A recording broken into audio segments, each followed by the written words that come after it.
ಸ್ನೇಹಿತರೆ, ನಮಸ್ಕಾರ. ಸಹಕಾರಿ ಇಲಾಖೆಯ ಸಚಿವರಾದಂತಹ ಲಕ್ಷ್ಮಣ್ ಸವದಿ ಅವರು ಈಗ ಲೇಟೆಸ್ಟ್ ಆದಂತಹ ಅಪ್ಡೇಟ್ ಒಂದನ್ನ ಕೊಟ್ಟಿದ್ದಾರೆ.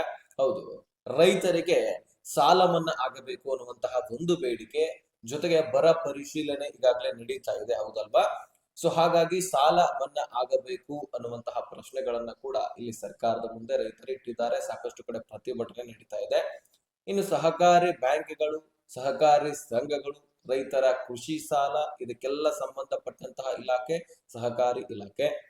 ಸೊ ಹಾಗಾದ್ರೆ ಇದರ ಇಲಾಖೆಯ ಸಚಿವರಾದಂತಹ ಲಕ್ಷ್ಮಣ್ ಸವದಿ ಅವರು ಏನ್ ಹೇಳಿದ್ದಾರೆ?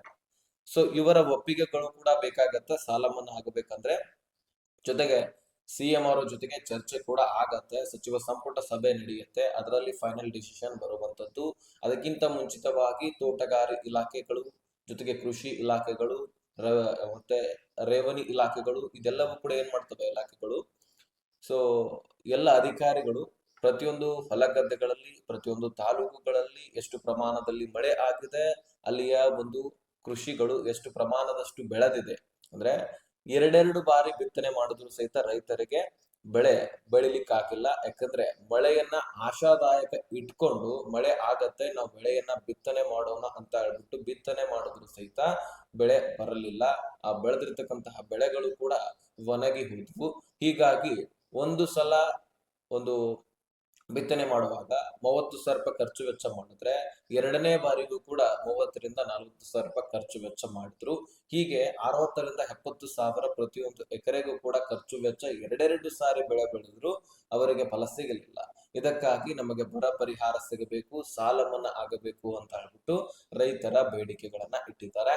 ಸೊ ಹಾಗಾದ್ರೆ ಇದಕ್ಕೋಸ್ಕರ ಸಚಿವರೇನು ಸ್ಪಷ್ಟನೆಯನ್ನ ಕೊಟ್ಟಿದ್ದಾರೆ ಅದನ್ನ ಒಂದ್ ಸ್ವಲ್ಪ ಕ್ಲಿಪ್ ಅನ್ನ ನೋಡ್ಕೊಂಡು ಬನ್ನಿ. ನೋಡಿ, ಇನ್ನೂ ಮಳೆಗಾಲದ ಸಂದರ್ಭ ಇನ್ನೂ ಕಳೆದಿಲ್ಲ. ಮುಂಗಾರಿ ಮುಗೀತಿ, ಹಿಂಗಾರಿ ಇನ್ನೂ ನಮಗೆ ಆಶಾದಾಯಕ ಅದ. ಇದು ಕೃಷಿ ಇಲಾಖೆಯವರು, ತೋಟಗಾರಿಕೆ ಇಲಾಖೆಯವರು, ರೇವಣಿ ಇಲಾಖೆಯವರು ಸಂಪೂರ್ಣ ಅಧ್ಯಯನ ಮಾಡಿಕೊಂಡು ಸರ್ಕಾರಕ್ಕೆ ವರದಿ ಕೊಟ್ಟ ಮೇಲೆ ಅದ್ರ ಬಗ್ಗೆ ಸಚಿವ ಸಂಪುಟದಲ್ಲಿ ಚರ್ಚೆಗಳು ಬರ್ತವೆ, ಅಧಿವೇಶನ ಚರ್ಚೆ ಬರ್ತವೆ. ಒಂದು ಇಲಾಖೆಯಿಂದ ಯಾವುದೂ ನಾವು ಮಾಡಲಿಕ್ಕೆ ಆಗೋದಿಲ್ಲ. ಇದು ಈ ಬರಗಾಲದ ಬಗ್ಗೆ ಸಂಪೂರ್ಣ ವರದಿಗಳು ಬಂದ ಮೇಲೆ ಅದನ್ನು ಮುಖ್ಯಮಂತ್ರಿಗಳು ತೀರ್ಮಾನವನ್ನು ಮಾಡ್ತಾರೆ. ನೋಡಿದ್ರಲ್ಲ ಸ್ನೇಹಿತರೆ, ಲಕ್ಷ್ಮಣ್ ಸವದಿ ಅವರು ಈಗ ಕೊಟ್ಟಿರ್ತಕ್ಕಂತಹ ಅಪ್ಡೇಟ್ ನ ಪ್ರಕಾರ ಕೃಷಿ ಇಲಾಖೆಯ ಅಧಿಕಾರಿಗಳಾಗಿರ್ಲಿ, ತೋಟಗಾರಿಕಾ ಇಲಾಖೆಯ ಅಧಿಕಾರಿಗಳಾಗಿರ್ಲಿ, ರೇವಣಿ ಅಧಿಕಾರಿಗಳಾಗಿರ್ಲಿ, ಸೊ ಈ ಎಲ್ಲ ಇಲಾಖೆಯ ಅಧಿಕಾರಿಗಳು ಏನ್ ಮಾಡ್ತಾರೆ, ಆಯಾ ತಾಲೂಕುಗಳಿಗೆ ಭೇಟಿ ಕೊಟ್ಟು ಅಲ್ಲಿ ಎಷ್ಟು ಪ್ರಮಾಣದಷ್ಟು ಮಳೆ ಆಗಿದೆ, ಆ ಒಂದು ತಾಲೂಕಿನ ಬಾವಿಗಳಲ್ಲಿ ನೀರು ಇದೆಯಾ ಇಲ್ಲವಾ, ಅಲ್ಲಿ ಕೆರೆಗಳಲ್ಲಿ ಇದೆಯಾ ಇಲ್ಲವಾ, ಅಲ್ಲಿ ಹೊಲದಲ್ಲಿರ್ತಕ್ಕಂತಹ ಬೋರ್ವೆಲ್ಗಳಲ್ಲಿ ನೀರು ಎಷ್ಟು ಪ್ರಮಾಣದಷ್ಟಿದೆ, ವರ್ಷ ಇಡೀನೂ ಕೂಡ ಸಾಕಾಗತ್ತಾ, ಅಥವಾ ಅದರ ಪಕ್ಕದಲ್ಲಿ ಕಿನಾಲ್ಗಳಿದ್ರೆ ಅಲ್ಲಿಗೂ ಕೂಡ ನೀರು ಹರಿದು ಹೋಗ್ತಾ ಇದೆಯಾ, ಕಿನಾಲ್ಗಳಲ್ಲಿ ಎಷ್ಟು ಪರ್ಸೆಂಟ್ ಅಷ್ಟು ನೀರಿದ್ದಾವೆ, ಅದು ಎಷ್ಟು ದಿನದವರೆಗೂ ಕೂಡ ಅಲ್ಲಿ ಇರ್ತದೆ, ಬೇಸಿಗೆ ಸಮಯದವರೆಗೂ ಕೂಡ ಈ ನೀರು ಅಲ್ಲಿ ಸಾಕಾಗತ್ತಾ, ಇದು ಎಲ್ಲದರ ಬಗ್ಗೆ ಪರಿಶೀಲನೆ ಮಾಡ್ತಾರೆ. ಬೆಳೆಗಳು ಎಷ್ಟು ಬಾರಿ ನಾಶ ಆಗಿತ್ತು ಇದಕ್ಕೆ ಎಲ್ಲದಕ್ಕೂ ಕೂಡ ಚರ್ಚೆ ಮಾಡಿ ಅದರ ಒಂದು ರಿಪೋರ್ಟ್ ಅನ್ನ ಏನ್ ಮಾಡ್ತಾರೆ, ಸಂಬಂಧಪಟ್ಟಂತಹ ಇಲಾಖೆಯ ಸಚಿವರ ಹತ್ರ ಕೊಡ್ತಾರೆ. ಅವರು ಅದರ ಬಗ್ಗೆ ಪರಿಶೀಲನೆ ಮಾಡಿ ಅದನ್ನ ಏನ್ ಮಾಡ್ತಾರೆ, ಸಿಎಂ ಅವ್ರ ಹತ್ರ ಕಳುಹಿಸಿ ಅಲ್ಲಿ ಚರ್ಚೆ ಆಗತ್ತೆ. ಅವರು ಅದರ ಬಗ್ಗೆ ಗಮನ ಹರಿಸ್ತಾರೆ. ಕೊನೆಯದಾಗಿ ಒಂದು ಸಚಿವ ಸಂಪುಟ ಸಭೆಯು ಕೂಡ ನಡೆಯುತ್ತೆ. ಆ ಸಚಿವ ಸಂಪುಟ ಸಭೆಯಲ್ಲಿ ಒಂದು ನಿರ್ಧಾರವನ್ನ ಕೈಗೊಳ್ಳಲಾಗುತ್ತೆ. ಸಾಲ ಮನ್ನಾ ಅಂದ್ರೆ ಒಂದು ಇಲಾಖೆ ಕೇವಲ ನಿರ್ಧಾರವನ್ನ ತೆಗೆದುಕೊಳ್ಳಿಕ್ಕೆ ಆಗುತ್ತಿಲ್ಲ.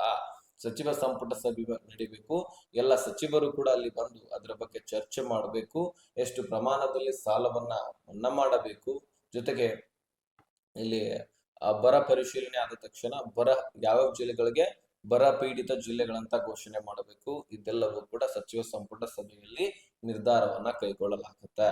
ಹೌದು ಸ್ನೇಹಿತರೆ, ಈ ರೀತಿಯಾಗಿ ಬರ ಪರಿಶೀಲನೆ ಆಗುತ್ತೆ. ನಿಮ್ಮ ಹೊಲದಲ್ಲಿ ಬಾವಿಗಳನ್ನ, ಕೆರೆಗಳನ್ನ, ಜೊತೆಗೆ ಬೋರ್ವೆಲ್ ಗಳನ್ನ ಚೆಕ್ ಮಾಡಲಾಗುವುದು. ಎಷ್ಟು ಸಾರಿ ಬಿತ್ತನೆ ಮಾಡಿದ್ರಿ, ಅಲ್ಲಿ ನಾಶ ಆಗಿದೆಯಾ ಬೆಳೆಗಳು, ಅಥವಾ ಹಸಿರು ರೂಪದಲ್ಲಿ ಬೆಳೆ ಸರಿಯಾಗಿ ಬಂದಿದೆಯಾ, ಇದರ ಬಗ್ಗೆ ಚರ್ಚೆ ಆಗತ್ತೆ. ಕಿನಾಲ್ಗಳು, ಡ್ಯಾಮ್ಗಳು, ಜಲಾಶಯಗಳು, ಕೆರೆಗಳು ಎಲ್ಲವೂ ಕೂಡ ಪರಿಶೀಲನೆ ಮಾಡಲಾಗತ್ತೆ.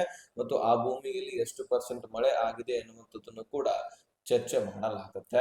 ಅದರ ಬಗ್ಗೆ ತಿಳ್ಕೊಂಡು ತದನಂತರ ಆ ಜಿಲ್ಲೆ ಬರ ಪೀಡಿತ ಜಿಲ್ಲೆ ಅಂತ ಘೋಷಣೆ ಆಗುತ್ತೆ. ಸರಿಯಾಗಿ ಮಳೆ ಆಗಿದ್ರೆ ಆ ಜಿಲ್ಲೆಯನ್ನ ಬರ ಪೀಡಿತ ಜಿಲ್ಲೆ ಅಂತ ಘೋಷಣೆ ಮಾಡೋದಿಲ್ಲ. ಈ ರೀತಿ ಒಂದು ಚರ್ಚೆ ಆಗುವಂಥದ್ದು, ಪರಿಶೀಲನೆ ನಡೆಯುವಂಥದ್ದು. ಇನ್ನು ಇದರ ಜೊತೆಗೆ ಸ್ನೇಹಿತರ, ಸಾಕಷ್ಟು ಜನ ನಮಗೆ ಬರ ಪರಿಹಾರವೂ ಕೂಡ ಒಂದು ಕಡೆ ಕೊಡ್ಲೇಬೇಕು, ಜೊತೆಗೆ ಸಾಲ ಮನ್ನಾ ಆಗಬೇಕು ಅಂತ ಬೇಡಿಕೆಯನ್ನ ಇಟ್ಟಿದ್ದಾರೆ. ಹೌದು, ಬಹಳಷ್ಟು ರೈತರು ಎರಡೂ ಸಿಗಬೇಕು ಅಂತ ಇಟ್ಟಿದ್ದಾರೆ. ಇಲ್ಲಿ ಬಹುತೇಕ ಸಾಲ ಮನ್ನಾ ಒಂದು ಆಗತ್ತೆ ಅಥವಾ ಬರ ಪರಿಹಾರ ಸಿಗತ್ತೆ, ಎರಡರಲ್ಲಿ ಒಂದು ಸಿಗುವಂತಹ ಸಾಧ್ಯತೆ ಇದೆ. ಮತ್ತು ಸದನದಲ್ಲಿಯೂ ಕೂಡ ವಿರೋಧ ಪಕ್ಷದ ನಾಯಕರು ಕೂಡ ಸಾಕಷ್ಟು ಇದರ ಬಗ್ಗೆ ಆಕ್ರೋಶಗಳನ್ನ ವ್ಯಕ್ತಪಡಿಸ್ತಾ ಇದ್ದಾರೆ. ಬರ ಪೀಡಿತ ಜಿಲ್ಲೆಗಳಂತ ಘೋಷಣೆ ಮಾಡ್ಲಿಕ್ಕೆ ಇನ್ನೂವರೆಗೂ ಕೂಡ ಆಗಿಲ್ಲ. ಕೊನೆಗೂ ಈಗ ಸರ್ಕಾರ ಇದುವರೆಗೂ ಕೂಡ ಘೋಷಣೆ ಮಾಡಬೇಕಾಗಿತ್ತು, ಇಷ್ಟೊಂದು ಡಿಲೇ ಮಾಡ್ಲೇಬಾರ್ದಾಗಿತ್ತು. ಯಾಕಂದ್ರೆ ಕಳೆದ 2-3 ತಿಂಗಳಿಂದ ನೀವು ನೋಡ್ತಾ ಇದ್ರಿ, ಮಳೆಗಾಲ ಮುಗಿಲಿಕ್ ಬಂತು. ಈಗ ಮುಂಗಾರು ನಮಗೆ ಮುಗಿದೋಗಿದೆ, ಇನ್ನು ಹಿಂಗಾರಿನ ಆಶಾದಾಯಕವಾಗಿದೆ ಎನ್ನುವಂತಹ ಅಪ್ಡೇಟ್ ಅನ್ನ ಈಗ ಲಕ್ಷ್ಮಣ್ ಸವದಿ ಅವರು ಕೊಟ್ಟರು. ಇನ್ನೂ 1 ತಿಂಗಳ ಕಾಲ ಮಳೆ ಇದೆ ಅಂತೆ. ಸೊ ಆ 1 ತಿಂಗಳ ಮಳೆ ಎಷ್ಟು ಆಗತ್ತೆ ಅಂತ ನಾವು ಕಾಯ್ದು ನೋಡ್ಬೇಕಾಗುತ್ತೆ. ಅಷ್ಟು ಎಲ್ಲ ನಮ್ಮ ರಾಜ್ಯದ ಜಿಲ್ಲೆಗಳಿಗೆ ಮಳೆ ಸಾಕಾಗತ್ತ? ಖಂಡಿತವಾಗ್ಲೂ ನಾವು ಕಾಯ್ದು ನೋಡ್ಬೇಕಾಗತ್ತೆ. ಇದು ಪ್ರಕೃತಿಯ ಮೇಲೆ ಇದು ನಿರ್ಧಾರವಾಗತ್ತೆ. ಆದ್ರೆ ಸರ್ಕಾರ ಈಗಾಗಲೇ ನಷ್ಟ ಅನುಭವಿಸಿರ್ತಕ್ಕಂತಹ ರೈತರಿಗೆ ಪರಿಹಾರವನ್ನ ಕೊಡ್ಲೇಬೇಕು. ಯಾಕಂದ್ರೆ 2 ಬಾರಿ ಬಿತ್ತನೆ ಮಾಡಿ ಈಗ ಬೆಳೆಗಳಲ್ಲಿ ಫಲ ಸಿಕ್ಕಿಲ್ಲ.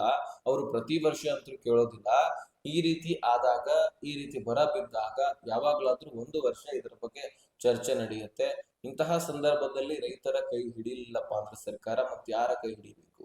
ಸೊ ಅದಕ್ಕಾಗಿ ರೈತರು ಕೇಳ್ತಾ ಇರೋದಷ್ಟೇ, ಪ್ರತಿ ವರ್ಷ ನಾವು ಕೇಳೋದಿಲ್ಲ, ಈ ವರ್ಷ ನಾವು ಕೇಳ್ತಾ ಇದೀವಿ. ಯಾಕಂದ್ರೆ ಮಳೆ ಬಂದಿಲ್ಲ, ಅದಕ್ಕಾಗಿ ನಮ್ಮ ಸಾಲ ಹೆಚ್ಚಾಗಿದೆ, ಬಡ್ಡಿ ತೀರಿಸ್ಲಿಕ್ಕೆ ಆಗ್ತಾ ಇಲ್ಲ, ಬಹಳ ತೊಂದರೆಗೆ ನಾವು ಸಿಲುಕಿಕೊಂಡಿದ್ದೀವಿ, ನಮ್ಮ ಮಕ್ಕಳ ವಿದ್ಯಾಭ್ಯಾಸಕ್ಕೆ ತೊಂದರೆ ಆಗ್ತಾ ಇದೆ, ನಾನಾ ರೀತಿ ಅವರ ಕಷ್ಟವನ್ನ ಹೇಳ್ತಾ ಇದ್ದಾರೆ.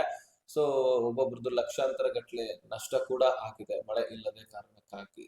ಸೊ ನೋಡೋಣ, ಕಾಯ್ದು ಏನ್ ಡಿಸಿಷನ್ ಫೈನಲಿ ಸಚಿವ ಸಂಪುಟ ಸಭೆಯಲ್ಲಿ ಬರುತ್ತಂದ್ರೆ ಕಾಯ್ದು ನೋಡ್ಬೇಕಾಗತ್ತೆ. ಈಗಲೇ ಎಲ್ಲವನ್ನು ಕೂಡ ನಿರ್ಧರಿಸ್ಲಿಕ್ಕೆ ಆಗೋದಿಲ್ಲ.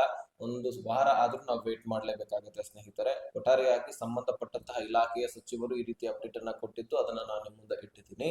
ಓಕೆ, ಈ ಇನ್ಫಾರ್ಮೇಶನ್ ಅನ್ನ ಎಲ್ಲ ರೈತರಿಗೆ ಶೇರ್ ಮಾಡಿ, ಅವ್ರಿಗೂ ಕೂಡ ಗೊತ್ತಾಗ್ಲಿ.